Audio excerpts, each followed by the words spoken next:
12వ అధ్యాయము సమూయేలు రాసిన మొదటి గ్రంథము 12వ అధ్యాయము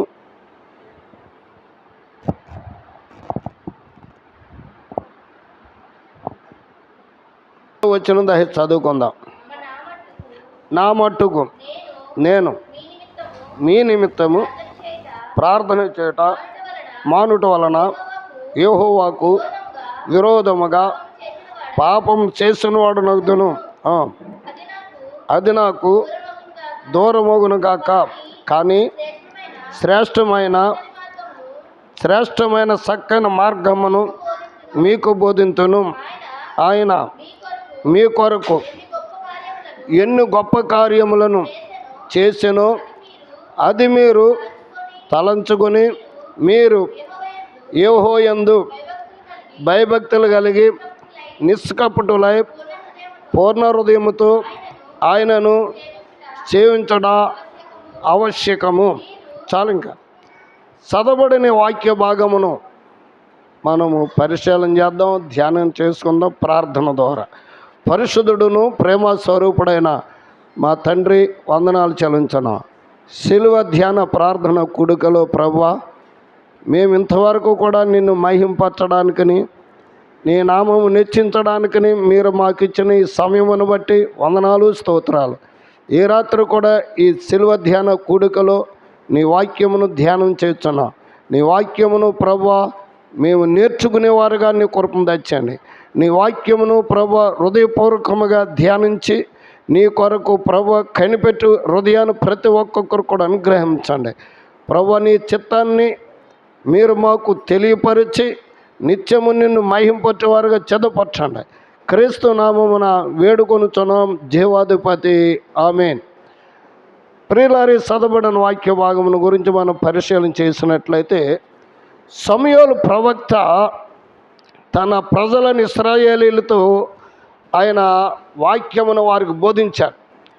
కనుక ఆయన ఏమని బోధించాడు మనం చూసినట్లయితే, వాక్యము నా మట్టుకు నేను మీ నిమిత్తం ప్రార్థన చేయుట మానుట వలన యెహోవాకు విరోధముగా పాపము చేసిన వాడు నగుదును అన్నాడు. ఇశ్రాయేలీలతో అన్నాడు, ఓ ఇశ్రాయేలీయులారా, నా మట్టుకు నేను మీ నిమిత్తము ప్రార్థన చేయటం మానుట వలన దేవునికి నేను విరోధముగా పాపము చేసిన వాడు నగుదును అన్నాడు. అంటే సమూయేలు ప్రవక్త తన ప్రజలను ఈయన ప్రవక్తగా ఉన్నాడు. ఇశ్రాయేలీల యొక్క ఇంటి వారి కొరకు, ఇశ్రాయేలీల యొక్క జనాంగము కొరకు ఆయన ప్రార్థన దేవుని సన్నిధిలో నిత్యము ప్రార్థన చేస్తున్నాడు. ఆయన ప్రార్థన చేయకపోతే ఏమిటంటే పాపము చేసిన వాడు నగుదును అంటున్నాడు. ఇప్పుడు ప్రార్థన చాలా ప్రాముఖ్యమైనది. ప్రార్థన ప్రతి మనిషిని కూడా ఆత్మీయ జీవితంలో బలపరిచేది. ప్రార్థన ప్రతి మనిషికున్న కనుక వారికున్న అక్కర్లన్నింటిని కూడా తీర్చేది ప్రార్థన. ఇశ్రాయేలీలు దేవుని జనాంగము, దేవుడు ఏర్పరచుకున్న ప్రజలు. అయితే ఇశ్రాయేలీలకి ప్రవక్తగా ఉన్న సమూయేలు అంటున్నాడు, నేను ప్రార్థన చేస్తాను. దేనిని బట్టి అంటే, నేను మీరు వాక్యం విన్నా కానీ, కనుక దేవునికి లోబడినా కానీ, లోబడకపోయినా కానీ, వాక్యాన్ని అంగీకరించిన కానీ అంగీకరించకపోయినా కానీ, నేను మీ కొరకు నిత్యము నేను ప్రార్థన చేసేవాడనే. అట్టి రీతిగా మీ కుటుంబాల కొరకు, మీ కొరకు నేను ప్రార్థన చేయకపోతే దేవుని దృష్టికి నేను ఎలాంటి వాడనంటే పాపం చేసిన వాడు నగుదును.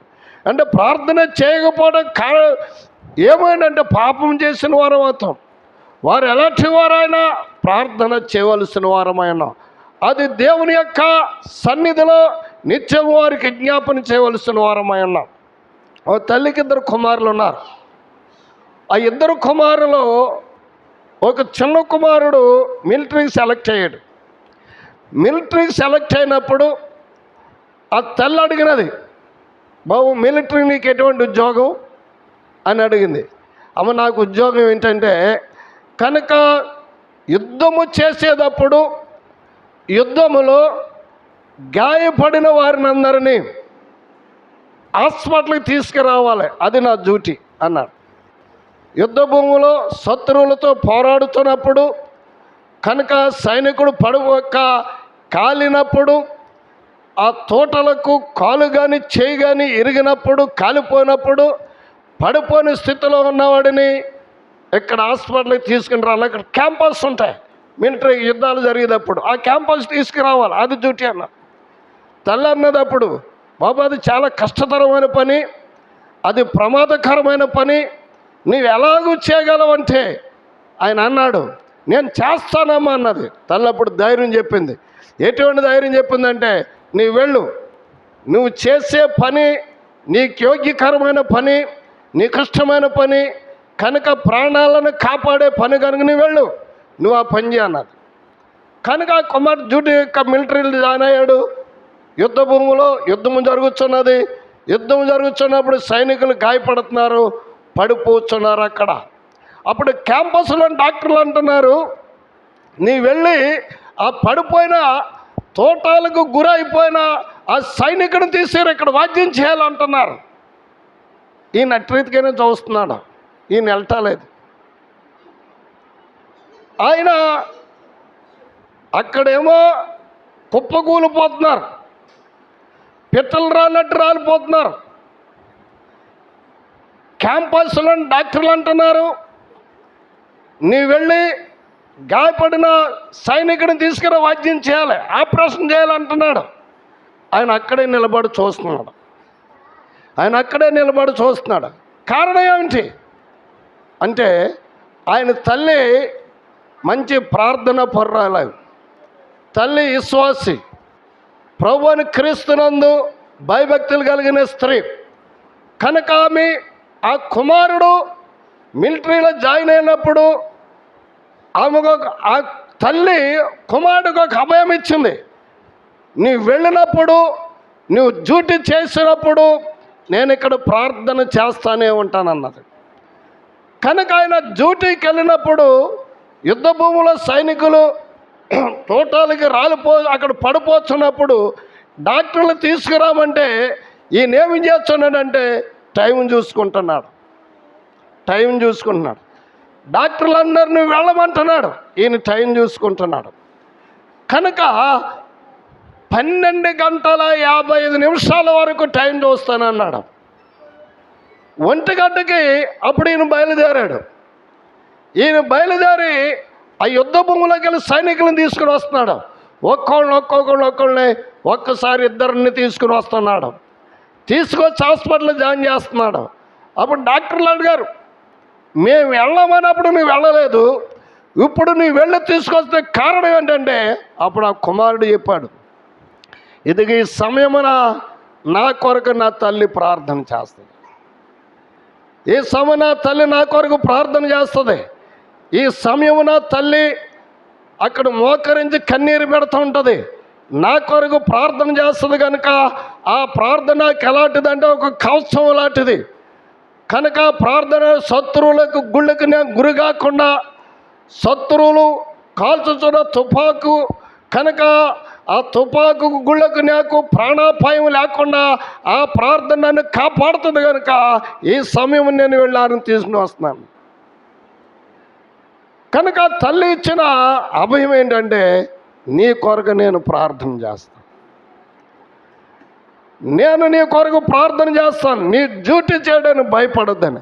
అదే సమూయేలు ప్రవక్త అంటున్నాడు నేను ప్రార్థన చేయకపోతే పాపము చేసేవాడను.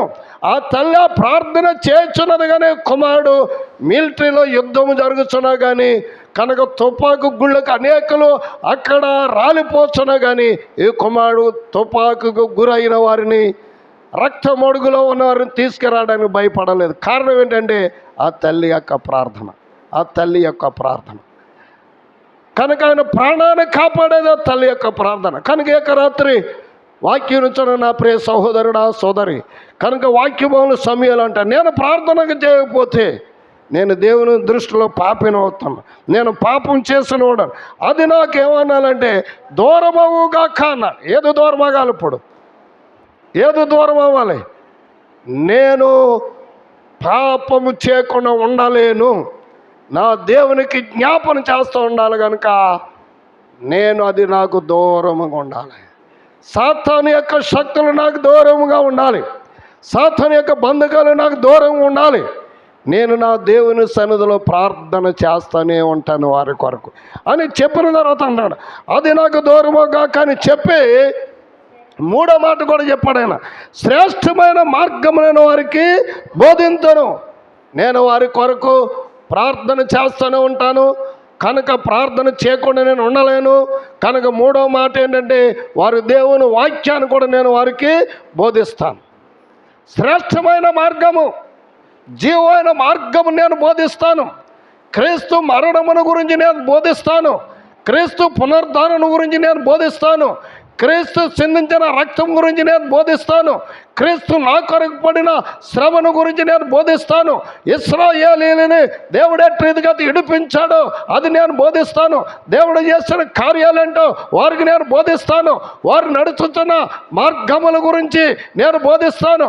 వారి యొక్క ఆలోచనలు ఎలాంటివో నేను బోధిస్తాను. వారికి ఏం చేస్తానంటే కనుక ప్రార్థన చేయటమే కాదు కానీ కనుక నేను మూడవది ఏం చేస్తాను, చక్కని మార్గమును వారికి బోధించనన్నాడు. దేవుని వాక్యాన్ని నేను వారికి బోధిస్తానన్నాడు. ఆయన బోధిస్తానని చెప్పిన తర్వాత అంటాడు 24 వచనం, ఆయన మీ కొరకు ఎన్ని గొప్ప కార్యాలు చేశాను అది మీరు తలంచుకొని మీరు యెహోవా యందు భయభక్తులు కలిగి. దేవుడు మీ కొరకు ఎన్ని గొప్ప కార్యాలు చేశాడు. దేవుని అంగీకరించిన ప్రజలారా అని చెప్పాడు. దేవుడు ఏర్పరచుకున్న వారులారా అన్నాడు.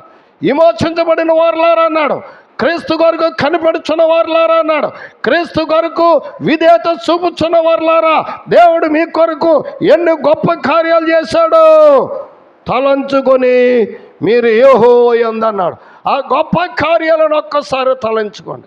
క్రీస్తు కొరకు మీరు చేసిన అద్భుతమైన కార్యాలు, క్రీస్తు మీ కొరకు చేసిన ఆశ్చర్యమైన కార్యాలు, క్రీస్తు మీ కొరకు ఊహించని గొప్ప అద్భుతాలు చేస్తున్నాడు కనుక ఆ కార్యాలను మీరు ఒక్కసారి తలంచుకోండి అన్నాడు సమూయేలు ప్రవక్త. ఒక్కసారి ఆలోచన చేయండి అని చెప్పంటాడు ఆయన.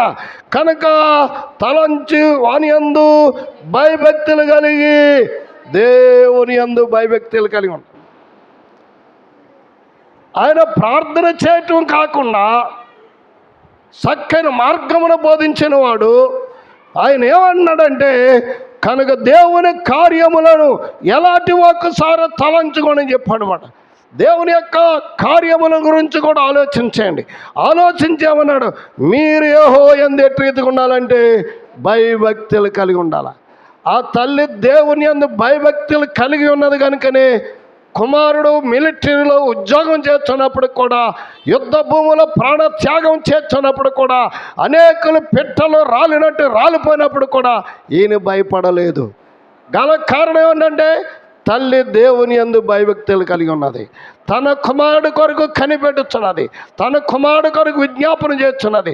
ఆ కుమారుడు డ్యూటీ కొరకు ప్రార్థన చేస్తున్నది. దేవుని సన దుఃఖించుచున్నది. దేవుని సన వేదన పడుచు, ప్రభువా నా కుమారుడు రక్షించు, నా కుమారుడు కాపాడు, భద్రపరచు ప్రభువా అని దేవుని సన్నిధిలో ఆ తల్లి ఆ కుమారుడు కొరకు ప్రార్థన చేయటం ప్రారంభం. దేనిని బట్టినంటే దేవుని యందు భయభక్తులు కలిగి ఉన్నది కనుక. అప్పుడు అంటాడు ఆయన, నిస్సకపటువులా అంటే ఏ పాపము లేని వారై ఉండమని చెప్పాడు మాట. ఓ ఇశ్రాయేలీయులారా, నిస్సకపటువులై ఉండాలి, పాపము లేని వారుగా ఉండాలి, దోషము లేని వారు ఉండాలి, నిర్దోషులుగా ఉండాలి. నిష్కపటులై ఉండే ఏం చేయాలంటే పూర్ణ హృదయముతో ఆయనను సేవించడం ఆవశ్యకం. మీరు దేవుని సేవించేవారు ఉండాలి. కనుక ఎట్టి రీతిగా సేవించాలంటే పూర్ణమైన హృదయముతో ఆయన మనం సేవించాలి. పూర్ణమైన హృదయముతో ఆయనను మనం వెంబడించాలి. పూర్ణమైన హృదయముతో ఆయన కొరకు మనం కనిపెట్టేవారు ఉండాలని దేవుని లేఖను మనకు తెలియజేసింది. అందుచేత దేవుని వాక్యం మనం పరిశీలన చేసినట్లయితే రాజులు రాసిన మొదటి గ్రంథము